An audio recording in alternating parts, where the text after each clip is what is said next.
Boa noite para todos os irmãos e irmãs. A graça e a paz de Jesus Cristo esteja entre todos nós. Quero agradecer ao Ari por mais uma vez me convidar a fazer parte desse encontro que já tem caminhado por alguns anos e sobretudo, porque ele, claro, não apenas ele, mas o que o motiva a fazer isso tem sido uma profunda convicção que o Ari tem na Igreja de Jesus Cristo. Essa igreja que ainda respira. Tinha alguém aqui ainda há pouco caminhando com uma câmera e um microfone, fazendo algumas perguntas, e me perguntaram ali ainda agora se a igreja ainda respira. Eu me lembrei de um amigo meu que recentemente me disse o seguinte, que visitando um outro pastor colega, com quase 50 anos, 40 e tantos anos de ministério, e ele perguntou para esse pastor já mais idoso, se ele, depois de quase 50 anos de ministério, se ele ainda cria na igreja. Ele disse: meu filho, é claro que eu creio. Isso é um grande milagre divino, porque veja só, tem 2000 anos que os cristãos tentam acabar com ela e ela continua viva. Isso só pode ser um milagre de Deus. Eu ouvi isso, ri também um pouco e falei, bom, é uma verdade, né? Que nós somos, infelizmente, temos sido os nossos piores inimigos. Mas nós precisamos crer nela. Isso é muito importante. E é curioso que no credo apostólico, o credo mais antigo dos cristãos, ele faz as afirmações clássicas da fé cristã. Cremos em Deus Pai Todo-Poderoso, Criador do céu e da terra. Cremos em Jesus Cristo, seu Filho unigênito. Cremos no Espírito Santo. Cremos e afirma com a mesma convicção, na mesma sequência, com aqueles mesmos tópicos, essa afirmação: creio na igreja. A igreja precisa ser um objeto da nossa fé. Mais do que o lugar que nós frequentamos, mais do que o espaço em que nós, na comunhão com outros irmãos, cultuamos a Deus, nós precisamos crer nela.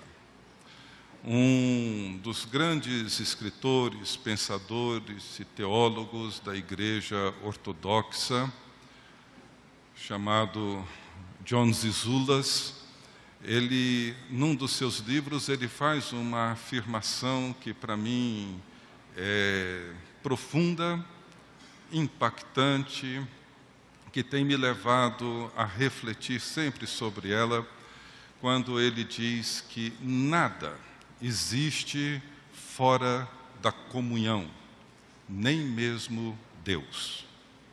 O Deus cristão, o Deus bíblico, é uma comunhão eterna do Pai, Filho e Espírito Santo.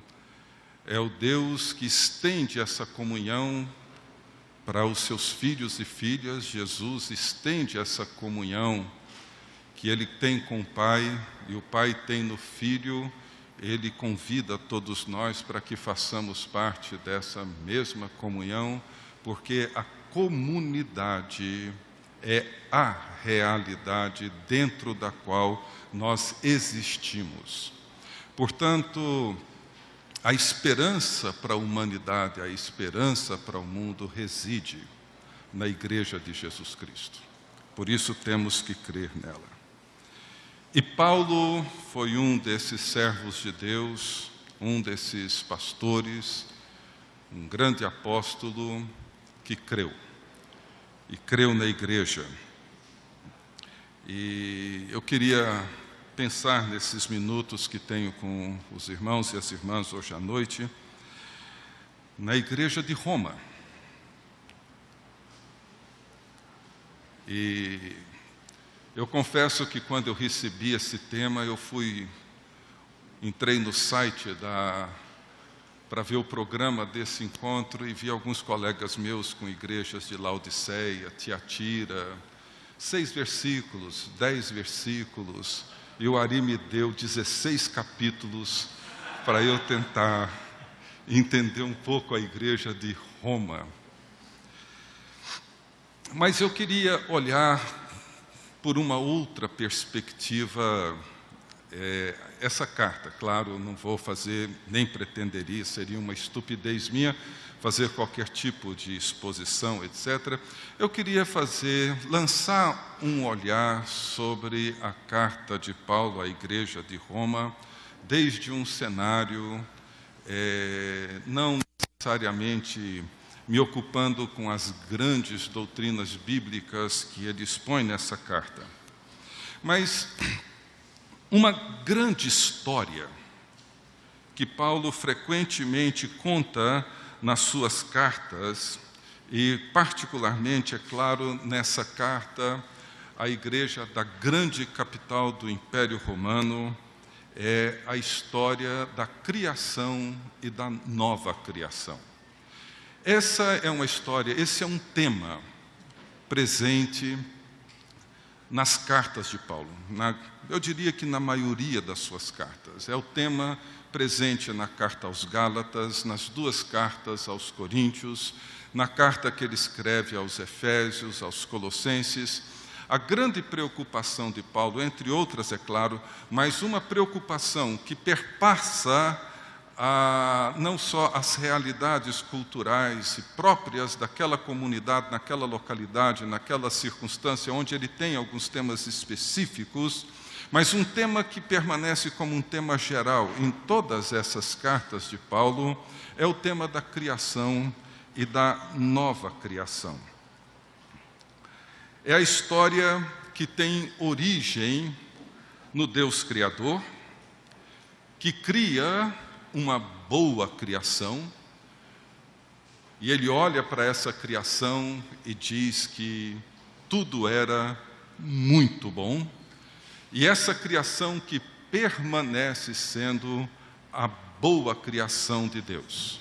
Nunca deixou de ser a boa criação de Deus. Mas, por outro lado, essa história, como nós sabemos, ela foi corrompida pela queda, ela foi maculada pela rebeldia, pela rebelião, pelo pecado do ser humano. Então, a história bíblica, e um tema que permanece nas cartas de Paulo, é a história do Deus que intervém na história, resgatando e restaurando a sua criação, que nunca a abandonou, e que quando ele a recria, ele não cria uma nova criação a partir do zero, mas ele toma uma nova criação a partir da antiga. E para Paulo, Jesus é o princípio, o centro, a razão de ser dessa nova criação, e o Espírito Santo é o seu agente. É aquele que atua e que torna possível essa nova realidade.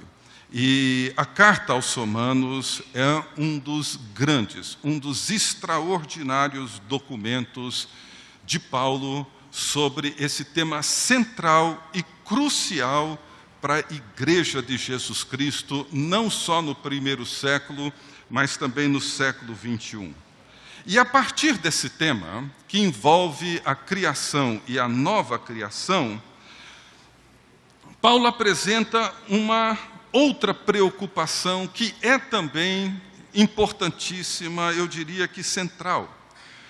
Paulo tem que lidar com um tema que é, e principalmente no primeiro século, um tema dificílimo, que era de colocar debaixo de um mesmo teto judeus e gentios, e fazer com que essas pessoas, de diferentes perspectivas, de histórias completamente distintas. Uns com uma longa tradição religiosa, um terreno de onde o cristianismo brota, outros vindo de territórios pagãos e de práticas completamente estranhas à religião ou à fé judaica, e fazer com que essas pessoas se encontrassem debaixo de um mesmo teto e se vissem como povo de Deus. Noutras palavras, como povo da nova aliança. Essa era a grande preocupação e uma grande tarefa, que requereu um esforço enorme, não só do ponto de vista do trabalho bíblico, teológico, doutrinário, mas do ponto de vista pastoral, missionário, que Paulo teve pela frente. O que significa, o que significou na grande capital do Império Romano, na grande cidade de Roma, reunir debaixo do mesmo teto pessoas que até pouco tempo antes, até antes de se converterem, se hostilizavam. Os romanos haviam expulsado os judeus de Roma. Eles voltaram logo depois da primeira metade do primeiro século. Havia uma relação dificílima entre esses povos. O que fazer para colocá-los debaixo de um mesmo teto e fazer com que eles tenham uma identidade comum em Cristo Jesus? Isso tudo envolve uma longa história que tem na criação e na queda, nos primeiros capítulos de Gênesis, o seu ponto de partida, mas depois nós vemos que o capítulo 3, 6 e 11 de Gênesis, nós encontramos esses três momentos que descrevem a presença do mal, do pecado, da maldade, da morte na história da criação. A desobediência em Gênesis 13, a iniquidade que atinge níveis insuportáveis no capítulo 6, e depois Babel, quando a arrogância, a prepotência e o orgulho humano chegam em limites também insuportáveis, destruindo, esfacelando, fragmentando toda a humanidade. Qual que é o caminho que Deus escolhe para trazer a redenção, a libertação, trazer a sua criação de volta aos propósitos do Criador? Deus não elabora nenhum plano mirabolante, nenhum projeto metafísico. Ele chama Abraão, capítulo 12. Ele chama Abraão e diz para Abraão que faria dele uma grande família, e através dele e da sua descendência, Deus haveria de abençoar todas as famílias da terra. O meio que Deus escolheu para comunicar e revelar o seu propósito salvador para a humanidade foi através de um povo. Sempre foi. O propósito de Deus nunca mudou, é o mesmo. Desde o princípio, Deus cria uma família para que a partir dessa família, todas as famílias sejam abençoadas. O pecado afasta essa família do propósito original do Criador e Deus segue intervindo na história para que através de um povo que se submete ao seu governo, conduza então a história e seja protagonista, revelando e trazendo salvação para todas as famílias da terra. Então, essa história que Paulo trabalha com ela na carta aos Romanos é uma história que passa pelo chamado de Deus a Abraão, pelo trabalho e a missão libertadora de Moisés, passa pelos profetas, pelos salmistas, até o Messias, e indo além para a missão de Deus da aliança entre os gentios. O Deus da criação e o Deus da nova criação é o Deus da aliança. Isso é especialmente percebido nos capítulos 9, versículos 6 a 10, 21 de Romanos. Esse Deus da aliança, e que é um tema também presente em todas as outras cartas. Então, além da história da criação, a história da aliança é a história do projeto original de Deus, corrompido pelo pecado, dessa vez agora pela rebelião do povo da aliança, em virtude de um nacionalismo idolátrico, em virtude da sua necessidade de ser parecido com as outras nações da terra, quando escolhem um rei e querem um rei que seja igual aos reis das outras nações circunvizinhas. E Deus então diz para o profeta: olha, eles não estão rejeitando a você, eles estão rejeitando a mim, para que eu não governe, para que eu não reine sobre eles. Então nós vemos a história de Israel, é sempre a história de um povo que, ao invés de ser bênção para todas as famílias da terra, tornam-se um meio de opressão para as famílias da terra, criando obstáculos enormes até o Messias. É curioso quando nós lemos no relato de Mateus, no primeiro capítulo, a genealogia de Jesus, é significativo que Mateus o identifica como filho de Davi, filho de Abraão. Jesus, o Messias, é aquele que vem cumprir o chamado de Abraão e vem estabelecer o reinado definitivo de Deus sobre toda a história. Jesus vem realizar aquilo que o Israel do Velho Testamento se recusou em fazer ao abençoar. As parábolas, os milagres de Jesus são expressões do cumprimento do chamado e da vocação do povo de Deus para cumprir a promessa e o chamado de Deus para Abraão.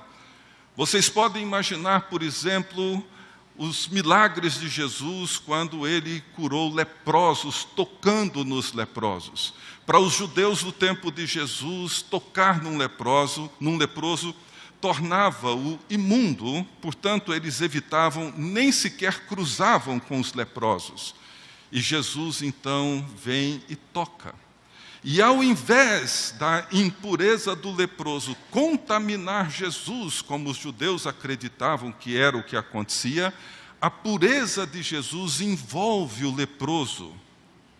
E vocês podem imaginar o impacto social, político, religioso do gesto de Jesus, realizando na vida daquelas pessoas, não só de leprosos, mas de todos aqueles que eram portadores das doenças consideradas imundas pelos judeus, trazendo essas pessoas para a mesa do banquete, convidando-os à comunhão, abençoando todas as famílias da terra. É isso que nós encontramos, essa é a preocupação de Paulo ao estabelecer as igrejas de Jesus Cristo no primeiro século. Ele sabia e cria que a solução de Deus não era destruir tudo e começar tudo do zero, mas de redimir o seu povo por meio da morte e da ressurreição de Jesus e da doação do Espírito Santo, recriando uma comunidade da nova aliança. Então, quando nós entramos na carta aos Romanos, no versículo 17 do primeiro capítulo, Paulo faz a grande afirmação que define o seu propósito em toda essa carta a essa igreja, quando ele diz que a justiça de Deus se revela no Evangelho. A justiça de Deus se revela no Evangelho. O centro do argumento de Paulo é Jesus, principalmente a morte e a ressurreição de Jesus. Veja que o cenário era um cenário tenso.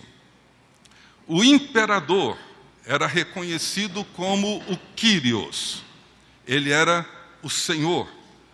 Alguns se autodenominavam, e isso foi crescendo, como Dominus et Deus. era Senhor e Deus. Era como os imperadores eram saudados. Domiciano, que reinou alguns anos depois, sob o domínio de quem João foi levado para a ilha de Patmos no ano 96, ele era saudado dessa forma, como Senhor e Deus, como o Kyrios. E no tempo de Paulo, foi estabelecido por Augusto a deusa Iustícia, que era a deusa da justiça, porque o Império Romano tinha um grande orgulho de ser o portador da justiça através da Pax Romana. Ou seja, todos aqueles que viviam de acordo com as normas do Império e viviam dentro dos padrões do Império, gozavam então da paz do Império através da sua deusa justiça, que garantia a todos os cidadãos do Império Romano esse privilégio. E Paulo introduz, e ele não apenas faz uma afirmação religiosa, espiritual, teológica, mas ele faz uma afirmação política, dizendo que a justiça não é o Império Romano que concede, a justiça não é um poder de César ou da deusa, a justiça é revelada pelo Evangelho de Jesus Cristo. A justiça é revelada pela morte e pela ressurreição de Jesus Cristo. O que Paulo quer dizer com isso? Quando Paulo fala de justiça, é claro que Paulo não estava se referindo dentro dos mesmos termos da justiça romana. O que Paulo estava querendo dizer, ou afirmando com isso, é que Deus estava trazendo a criação de volta aos propósitos do Criador, através do Evangelho de Jesus Cristo. O Evangelho de Jesus Cristo revela a justiça de Deus, revela a nova criação de Deus, revela o novo mundo de Deus, revela a nova humanidade gerada agora em Cristo Jesus. Essa é a justiça de Deus, essa justiça que as pessoas anseiam, que os mais pobres, os mais desafortunados, mais marginalizados, as pessoas que sofrem toda sorte de injustiça e que anseiam por um dia em que haverá justiça, paz, salvação e liberdade, essas pessoas que anseiam isso, Paulo vem e afirma que essa justiça foi revelada, foi trazida à luz pelo o Evangelho de Jesus Cristo. O Evangelho de Jesus revela o propósito de Deus para a humanidade, não apenas na perspectiva do indivíduo pecador, mas da comunidade dos santos e dos salvos que vivem agora essa nova aliança, essa nova comunidade ou essa nova criação. Então, Paulo reconhece que esse evento, a morte e a ressurreição de Jesus Cristo, marca o cumprimento das profecias do Velho Testamento e trouxe a história de Israel a um clímax. Para Paulo, Jesus é a revelação suprema do único Deus verdadeiro. Ele é o verdadeiro Kyrios. Ele é o verdadeiro Senhor e o verdadeiro Deus. E através do Evangelho, a justiça e o amor de Deus são revelados de modo definitivo e decisivo. E é assim que Paulo começa a sua carta. É assim que ele introduz esse tema. Nos versos 18 do capítulo 1 até o final do capítulo 4, Paulo então vai mostrar para os cristãos da igreja de Roma como que a fidelidade do Deus da aliança se revela. A sua justiça salvadora, revelada na morte e na ressurreição de Jesus Cristo, mostram não apenas o plano de Deus e a salvação de Deus para o indivíduo pecador, mas a vitória de Deus sobre os poderes e sobre as potências do mundo. Sobre César, sobre todos os principados e potestades. Então é dentro desse cenário que Paulo olha para a igreja, é que Paulo procura compreender o significado da graça e do pecado. Para ele, a igreja nada mais é do que a família multiétnica que Deus prometeu a Abraão. Essa família através da qual todas as famílias da terra seriam abençoadas. A ênfase que Paulo dá aqui, nessa passagem, até o final do capítulo 4, é a união de judeus e de gentios para dentro dessa nova realidade, que é essa grande família da aliança com base na mesma fé. A mesma fé que agora os judeus necessitam e a fé que os gentios necessitam em Cristo Jesus, dá a eles uma nova identidade em Cristo, e isso é que Paulo então mostra a forma como a graça de Deus se manifesta, revelando essa realidade do amor e trazendo homens e mulheres para esse novo mundo, para essa nova aliança. Essa é a comunidade que Paulo, então, trabalha em praticamente todas as suas cartas. E a existência dessa comunidade, para Paulo, é uma afronta aos principados e potestades, aos poderes que atuam no mundo. E Paulo não está se referindo a poderes sombrios. Quando Paulo fala de principados e potestades, ele não está se referindo a figuras demoníacas no submundo, não. No tempo do Novo Testamento, essa realidade era clara. É óbvio, todos nós sabemos que existem essas forças malignas, mas Paulo está mais preocupado na forma como elas atuam. É curioso quando nós lemos a carta que Paulo escreve aos Colossenses, às vezes lemos o texto e ele passa-se um pouco despercebido por nós, mas naquele cântico cristológico do capítulo 1 de Colossenses, Paulo diz que todas as coisas foram criadas por meio dele e para ele. E ele segue dizendo: sejam tronos, sejam soberanias, quer principados, quer potestades, tudo foi criado por meio dele e para ele. Vocês já pararam para pensar no que significa isso? Paulo afirmar que principados, potestades foram criados por ele e para ele? Quando Paulo lida com isso, e quando os cristãos do primeiro século lidavam com isso, esses poderes tinham nomes: César, Mamon, Afrodite. Eram nomes que se davam a essas potências, Diana e tantos outros. Veja que no arcabouço da mente cristã de Paulo, ele mantém todos os grandes temas das Escrituras em perspectiva: criação, queda, redenção. Todos esses temas estão em perspectiva para Paulo. Deus cria, e a criação de Deus é boa, é muito boa. A rebeldia, a desobediência humana faz com que o ser humano vire as suas costas ao Criador, buscando ser Ele o seu próprio Deus. Deus não desiste da sua criação, intervém nela através do seu povo.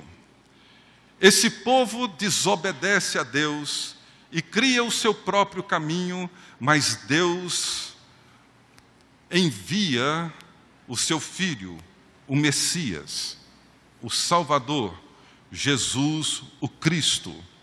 Ele é a expressão plena do povo de Deus, do povo pretendido por Deus, da humanidade pretendida por Deus na sua criação. Ele é verdadeiro Deus e ele é verdadeiro homem. Ele é o ser humano pretendido por Deus na sua criação. Se o primeiro Adão fracassou pela sua desobediência, o segundo Adão permanece obediente até a morte, morte de cruz, pelo que Deus o exaltou e lhe deu um nome acima de todo nome. Ele vence pela sua obediência. E na cruz, Paulo, seguindo o texto em Colossenses, entrando no capítulo 2, ele diz que na cruz Jesus expôs os principados e potestades ao desprezo e triunfou sobre eles. Isso é muito importante no pensamento de Paulo para a igreja de Roma, como para a igreja de Colossos ou qualquer outra igreja. Porque para Paulo, o tema da igreja e da sua vocação é trazer a criação de volta. Quando Deus nos cria, Ele nos cria com os seus propósitos extraordinariamente gloriosos. Deus nos cria e nos coloca no jardim, para cuidar do jardim e sermos mordomos da criação. No entanto, em virtude do pecado, somos tomados por uma ambição e nos tornamos pessoas competitivas e começamos a matar uns aos outros, a destruir uns aos outros pela cobiça, pela inveja, pela ganância, por tudo que há de mal em nós em virtude do pecado.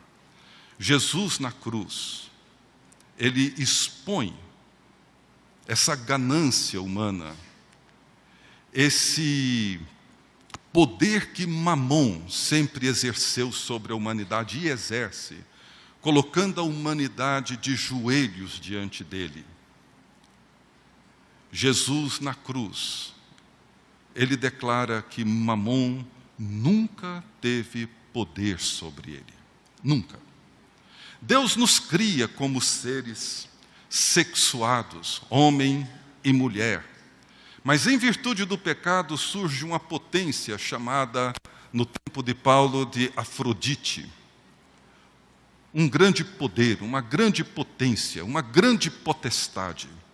E faz com que uma humanidade inteira se curve diante dela e sirva a Afrodite, seduzindo e sendo seduzidos pela grande deusa. Quando Jesus sobe na cruz, Ele expõe Afrodite ao total desprezo, quando Ele demonstra no Calvário que ela não teve nenhum poder sobre Ele. Ele amou, e amou até o fim, sem nunca precisar usar esse expediente para afirmar o seu amor a quem quer que seja. Quando a igreja entende isso e percebe que através do Evangelho os poderes, as potências, seja o poder de César, seja o poder de Mamon, seja o poder de Afrodite, seja qual for o poder, quando nós entendemos e submetemos tudo isso ao governo do único e soberano Senhor, nós estamos trazendo a criação de volta aos propósitos do Criador, e é isso que Paulo chama da nova criação. É por isso que a igreja de Jesus Cristo e a igreja de Roma sempre foi uma afronta a esses principados e potestades, porque através dela existe um grupo cada vez mais crescente, prestando lealdade a um outro Senhor e não a César. E a presença do poder do Espírito Santo dá a essa igreja, mesmo em meio a muitas lutas, conflitos, tensões, uma identidade vital para o mundo. Então, para Paulo, essa igreja é formada por pessoas, claro, indivíduos como nós aqui, que respondem a esse evangelho pregado, ou seja, Jesus é anunciado como Senhor, Salvador, ressurrecto e glorioso. O Espírito Santo, de uma forma que nós não compreendemos, convence essas pessoas de que o reino de Deus encontra-se já presente, leva esses homens e mulheres a submeterem-se ao senhorio de Jesus Cristo. A submissão desse povo a Cristo dá a eles uma nova identidade, uma nova consciência e um novo e definitivo êxodo. E este povo, ou a este povo, é dada não apenas as promessas da salvação, mas também as responsabilidades e obrigações do presente, incluindo aceitar e suportar o sofrimento resultante da sua submissão e fidelidade, a necessidade da renúncia para construir a comunidade do reino e viver a vida do Espírito. Paulo entende essa nova realidade dentro de uma perspectiva extraordinária. Os capítulos 5 a 8, Paulo vai nos mostrar que Deus está então trazendo justiça ao mundo através da aliança e que Ele realizará através de uma nova criação essa presença salvadora de Deus, onde, no fim de tudo, a justiça triunfará. Essa é a grande realidade no capítulo 5 a 8, onde Paulo procura expressar e mostrar a natureza do amor redentor de Deus, a graça de Jesus Cristo, e faz isso usando a sua própria experiência. Paulo, nos capítulos 6 e 7 de Romanos, ele conta a sua própria história, onde ele termina dizendo que o bem que ele desejava fazer, ele não fazia, e o mal que ele não desejava, ele acabava fazendo. E Paulo ali não está oferecendo nenhum álibi para muitos crentes espertos, usando isso para justificar a sua irresponsabilidade. Não se trata de um álibi. Paulo ali não está falando de um conflito quase esquizofrênico na sua vida cristã. Não, os capítulos 6 e 7, parte dos 6 e 7, Paulo está falando da sua vida antes da sua conversão.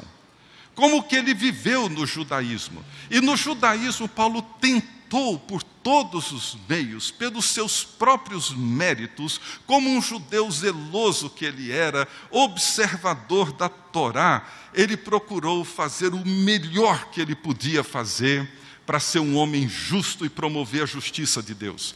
Mas ele percebe que a lei, conquanto boa, muito boa, ela apenas evidenciava o seu pecado, ela apontava para a sua natureza pecaminosa, fazia com que ele se visse, se percebesse como um grande pecador, e por mais que ele se esforçasse pelo seu próprio mérito, pelas suas próprias forças, confiando na sua competência, na sua boa formação, nos seus bons estudos, nos seus bons mestres, nos seus diplomas, na sua boa educação, ele olha para tudo aquilo e percebe que aquilo é insuficiente para fazer frente à justiça de Deus. E é quando então Paulo, na sua conversão, ele compreende a natureza do amor de Deus revelado em Cristo Jesus.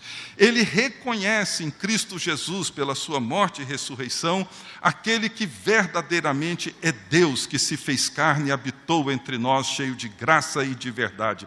Ele entende a graça de Deus como o ato autodoador de Jesus Cristo em se entregar por nós, assumindo a nossa própria culpa, realizando não apenas o perdão e a remissão dos nossos pecados ao assumir a nossa própria culpa, sendo Ele o verdadeiro povo de Deus que assume o pecado desse povo, mas ele percebe também que Jesus Cristo é a expressão da nova humanidade pretendida por Deus. E o capítulo 8 é uma das grandes, extraordinárias pérolas de Paulo na carta aos Romanos, e ele termina essa carta, ao capítulo 8, falando sobre como que este amor revela a vitória de Deus sobre os principados e as potestades, como que a crucificação de Jesus Cristo, de uma forma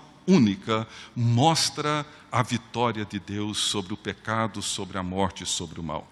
É claro que Paulo sabia que as crucificações eram expressões do poder do Império Romano. Era a forma como o Império Romano lidava com todos aqueles que não reconheciam que o imperador era o verdadeiro Senhor. Mas a crucificação de Jesus e a sua ressurreição revelam o triunfo de Jesus Cristo sobre as potências e sobre os poderes, sobre os principados e as potestades. Nos capítulos 9 a 11, Paulo procura então explicar aos cristãos gentios em Roma, aos gentios que haviam se convertido, que eles não deveriam menosprezar os judeus não cristãos. E ele procura fazer com que esses dois grupos se integrem, tanto de judeus convertidos como de gentios convertidos, ajudando-os a compreender que aquilo que Deus vem fazendo desde lá de trás, começando por Abraão, passando por Moisés, pelos profetas, é criar para si um povo.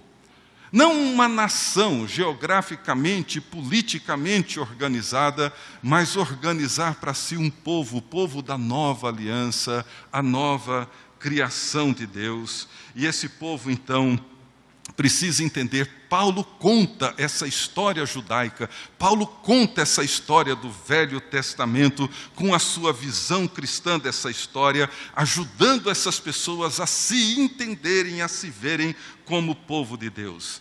E nos capítulos 12 até o 15, Paulo então mostra como que deve ser o relacionamento mútuo dentro dessa igreja.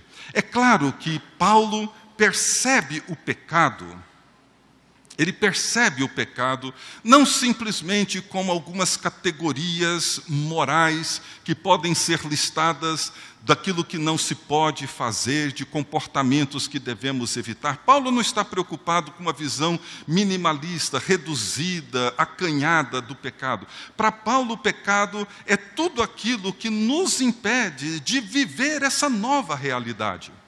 Quando Paulo escreve aos Efésios, ele introduz o capítulo 2 dizendo que nós estávamos mortos. Ele vos deu vida, estando vós mortos em vossos delitos e pecados. Como?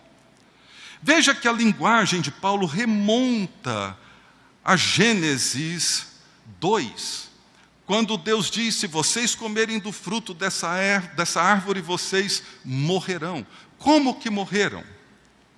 Exílio. Foram colocados fora do jardim, fora desse mundo de Deus. E Paulo então usa essa linguagem dizendo: vocês estavam mortos quando vocês andavam segundo o curso deste mundo. Vocês estavam mortos, noutra linguagem, Paulo estaria dizendo, quando vocês viviam do jeito que todos os goianienses vivem, do jeito que todos os brasilienses vivem. Quando vocês se comportavam do jeito que todos os brasileiros se comportam. Quando vocês faziam as mesmas coisas que todas as pessoas à volta de vocês fazem. Quando vocês percebiam o mundo e interpretavam a realidade do jeito que todo mundo à volta de vocês vê e interpreta. Quando vocês estavam vivendo segundo o curso do mundo que vocês vivem, vocês estavam mortos, banidos dessa realidade. Mas Cristo ressuscitou vocês e fez com que vocês fossem colocados nos lugares celestiais em Cristo. Não se trata de uma esfera metafísica da realidade. Trata-se da verdadeira realidade para dentro da qual Jesus Cristo nos convidou por meio da sua morte e ressurreição, para vivermos essa nova realidade. Quando Paulo, nos capítulos 12 a 15, fala de como os cristãos deveriam tratar uns aos outros, o amor fraternal, serem humildes, serem mais atentos às necessidades dos outros do que às suas próprias, serem pessoas justas, moderadas, etc., etc., ele está descrevendo ali como que essa nova criação, como esse povo que agora foi arrancado desse império das trevas e transportado para dentro do reino do Filho do amor de Deus, precisam viver. Então, Romanos é um desses momentos áureos nas cartas de Paulo, onde Paulo explora e trabalha esse tema tão central. No final, na metade do capítulo 8, ele fala que a criação aguarda, a criação geme, ela espera a redenção dos filhos de Deus. Nós agora somos a comunidade do Espírito, guiada pelo Espírito, inclinada para as coisas do Espírito, vivendo como filhos e filhas de Deus, herdeiros de Deus, co-herdeiros com Cristo. Nós vivemos dentro de uma nova perspectiva. A igreja é a comunidade da nova humanidade, da nova criação, da nova aliança em Cristo Jesus. Então, para resumir e concluir, a grande preocupação de Paulo, então, era dar uma identidade. Hoje, talvez, nossas igrejas não são tão multiétnicas, pelo menos na maioria dos lugares, como era a igreja do Império Romano, de Roma, ou a igreja de Éfeso, ou a igreja de Corinto. Mas as nossas igrejas não são assim tão diversas ou diversificadas do ponto de vista cultural. Mas a preocupação de Paulo era dar uma identidade. Somos o povo de Deus em Cristo Jesus, o povo dentro do qual o Espírito Santo habita. Somos o novo Israel de Deus, o povo da nova aliança. Somos o povo que reconhece Jesus Cristo como o Senhor. Ele é o verdadeiro Senhor. Nenhum outro governo, nenhum outro poder, nenhuma outra estrutura, nenhum outro sistema tem o direito de usurpar o poder do único e soberano Senhor da história. Cremos que Deus o ressuscitou dentre os mortos. Ele é a primícia da nova criação, o primeiro fruto. Nós somos os frutos que seguem logo atrás. Vivendo essa nova realidade da ressurreição, fomos ressurrectos em Cristo Jesus para viver com Ele essa nova realidade. Somos a verdadeira descendência de Abraão, chamados por Deus para abençoar todas as famílias da terra. O meio que Deus escolheu e que usa e segue usando é a sua igreja, é o seu povo. São homens e mulheres salvos e redimidos por Jesus Cristo. Esse é o meio e o jeito que Deus escolheu para lidar com a violência, para lidar com o mal, para lidar com o pecado, para lidar com a miséria, para lidar com a marginalidade, para lidar com todos aqueles que vivem longe do Criador, separados da comunhão, que não gozam da paz, da vida e do relacionamento com Deus por meio de Jesus Cristo, nosso Senhor, para quem nós somos criados e feitos. E embora a ressurreição de Jesus tenha inaugurado a nova criação, vivemos este evento que já aconteceu e a nova realidade ou a redenção plena que nós aguardamos. Boa parte do mundo não reconhece que Jesus Cristo é o Senhor, por isso há muita perseguição, muito sofrimento com muitos cristãos em muitas partes do mundo, muitos obstáculos, muita incompreensão. Nós também não somos perfeitos, mas vivemos entre o já e o ainda não, entre o reino já consumado e o reino que ainda será realizado, ou plenamente realizado em Cristo Jesus, mas somos essa comunidade no Espírito e nós aguardamos o dia em que o nosso Senhor se manifestará e a sua obra estiver plenamente completa e realizada. O pecado, ele representa a tensão entre o velho jeito de ser e o jeito de ser da nova aliança. É sempre essa tensão. O convite de Paulo é sempre o mesmo: fazer morrer a nossa velha natureza terrena, fazer morrer o nosso velho jeito de viver, com as nossas manias, com os nossos vícios, com os nossos pecados, com as nossas mazelas, com a idolatria, ambição, promiscuidade, com a avareza, com tudo aquilo que sinaliza a velha criação, e viver um novo jeito que Deus espera e deseja que nós vivamos. E a graça de Deus é a revelação do amor e da justiça de Deus em Cristo Jesus, sinalizando para todos aqueles que creem e confessam Jesus Cristo como Senhor, que é possível sim viver essa nova realidade. É possível sim viver a nova criação. É possível sim o novo homem, a nova mulher, o povo da nova aliança, luz para o mundo, sal para a terra, a esperança de todo ser humano. Essa esperança, meus queridos irmãos e irmãs, repousa nessa igreja que ainda respira. Que Deus nos ajude e que Ele nos dê a graça de sermos esse povo fiel, que confessa que Jesus Cristo é o Senhor, para a glória de Deus Pai. Amém.